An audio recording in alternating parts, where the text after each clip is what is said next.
So for those of you that don't know me, my name is Galit Ventura-Rozen, and I'm a women empowerment and business mentor. And I'm excited today to be interviewing Fariha Masud. She is a positivity expert, mindset expert, and empowerment coach, which I love the word positive, mindset, and empowerment. Fariha, you've got all the awesomeness that I love in your title, so thank you for that. We're going to be talking about a wonderful topic. Thank you. Yeah. So please first start telling us a little bit about yourself and how you got into this field and so on, and then we'll start with the amazing topic we'll be discussing today.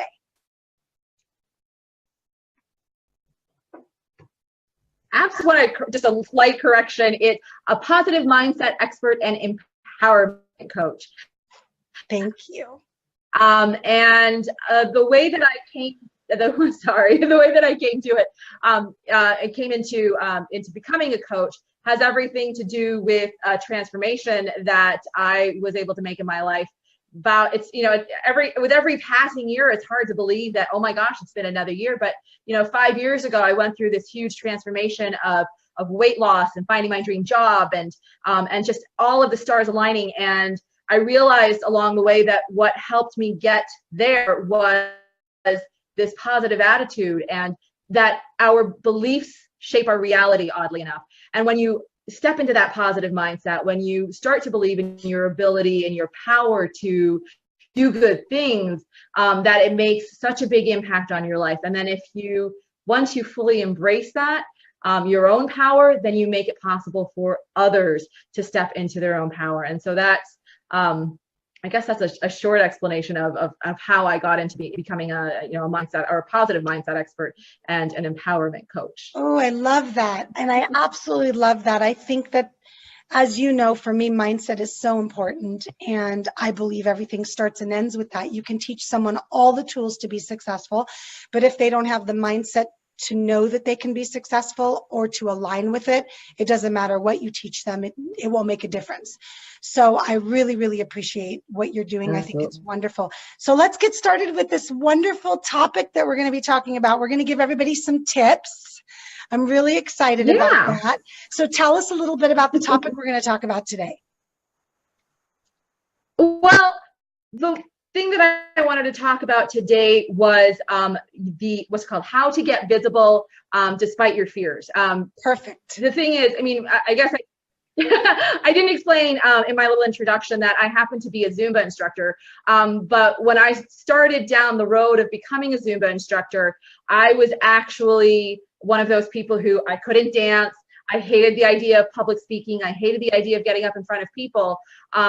But by putting one step in, one foot in front of the other, I was actually able to go from what I call a back row diva to the instructor and up in front of people and leading people. And I think a lot of us want to be visible. We want to get out there and get our message out there, because I think a lot of people have good stories.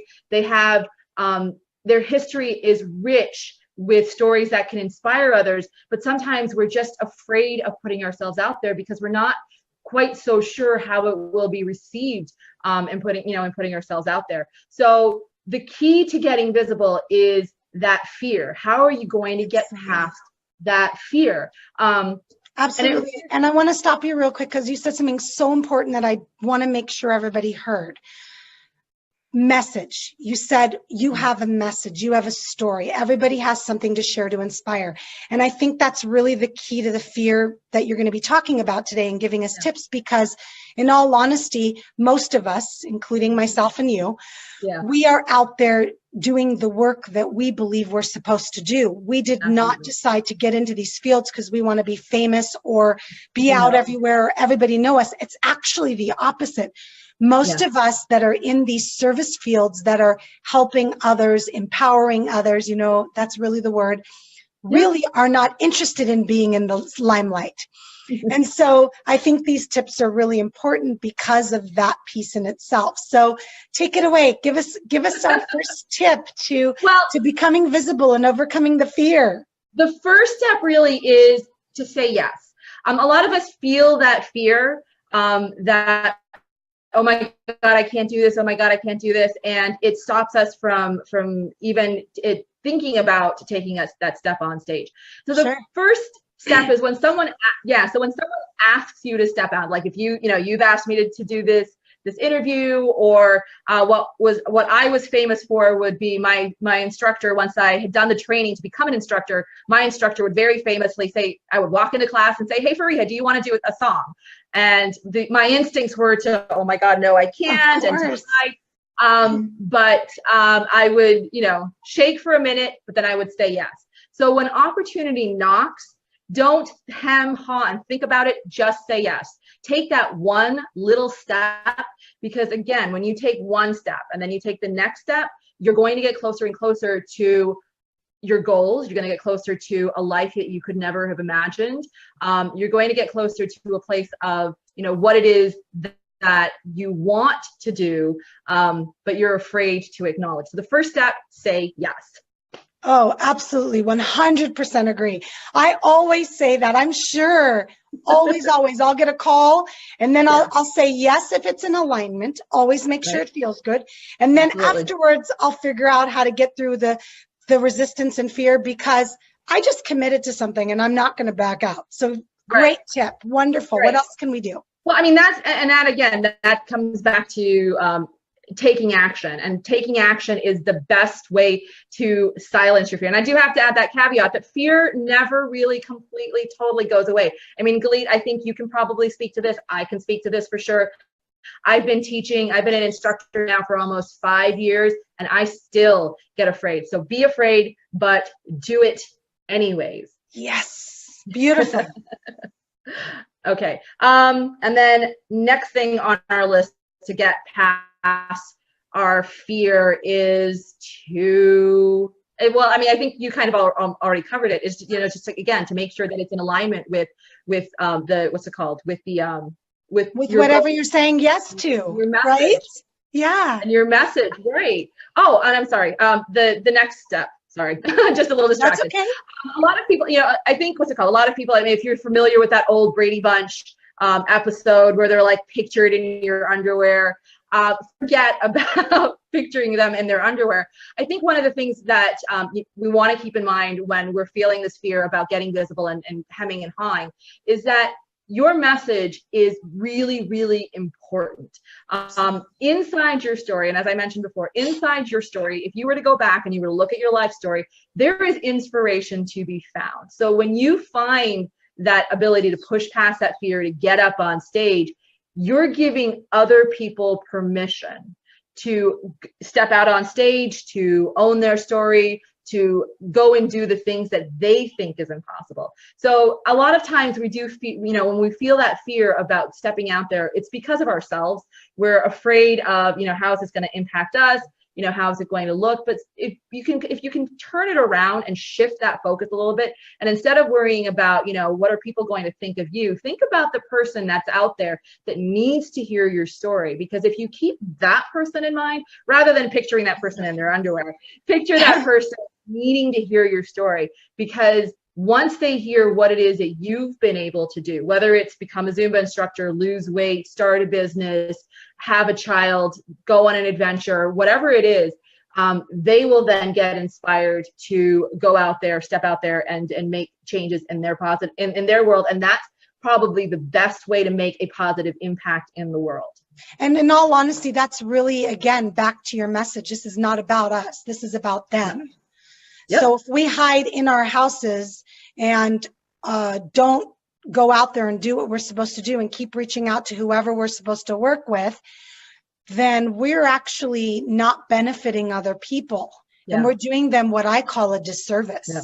So I love that. So next time you start getting fearful about getting up and talking in front of people or doing the interview or setting up a webinar, whatever way you're putting yourself out there, it doesn't matter. Facebook Live. Remember, this is not about you. I have this thought in my head always, Fariha, as long as I impact one person, I'm happy. One person. That's it. I don't need to impact thousands. If I impact thousands, great. That one person on the Facebook Live that writes, I really needed that today. I can really resonate, right, Fariha? That's it. Absolutely. I mean, yeah, I mean, that always makes me feel better is when, when I hear about, even if it's just one person, to come back and say, I really needed to hear that.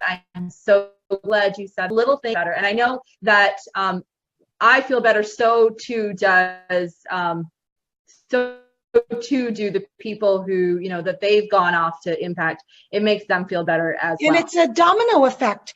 You get on Facebook Live, you and somebody goes, oh my God, if she can do it, I can do it. And then they go and they do it, and then the next person does it. So really, when you overcome fear, you're not just overcoming it for yourself, you're overcoming it for everybody that you're going to be impacting.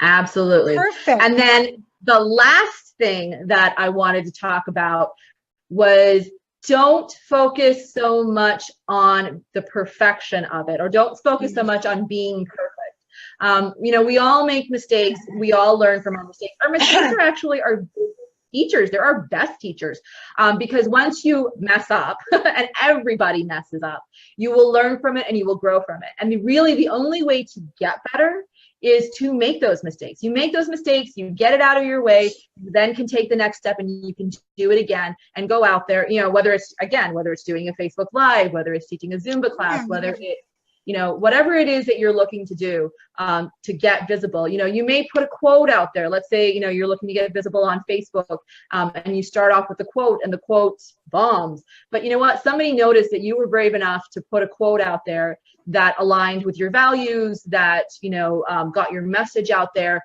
and they're going to be looking for you again.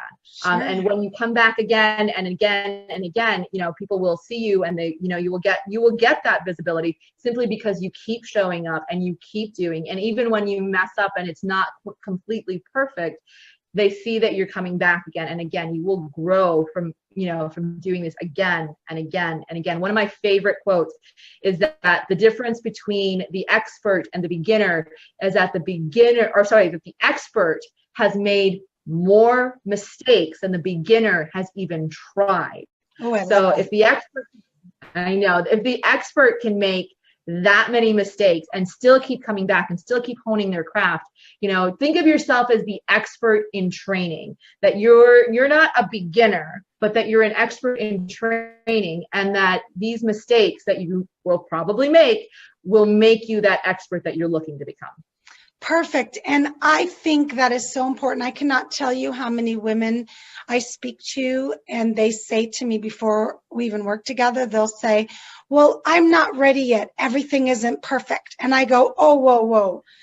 So before you even start working with me right now, I'm going to share with you, give up the idea of perfect, because it doesn't exist. You're trying to make it perfect for yourself. Right. They don't know it's not perfect. The woman, the man, the child, whoever you work with, they don't know it's not perfect. So instead I say, put out what we call the first phase, and then work on it and make it better so you can be happy. And then if you want to update it, but don't keep doing this resistance. This perfection sometimes is resistance.